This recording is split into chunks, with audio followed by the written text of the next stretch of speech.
cái sạch vàng vàng nắng mớ họp với tôi cho muối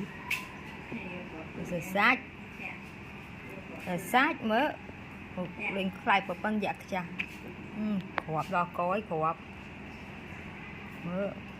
sạch năng là ốt luôn ơi hay mớ họp họp tôi cho muối họp mà mơ là môi tiết mà môi tiết này có môi tiết sạch mà sạch cái món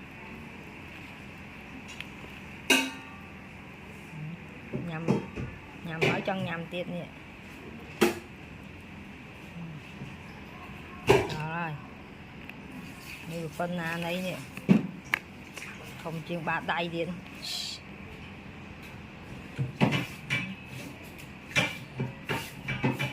có sạch vừa mùi tiết này sạch đây có sạch nè nè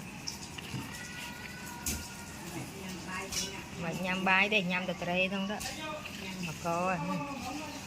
hả rồi coi nhâm từ đấy nó trai trên nhâm bài đó có sạch chẳng ban từ lại lấy tí tăng mà nè đẹp với squall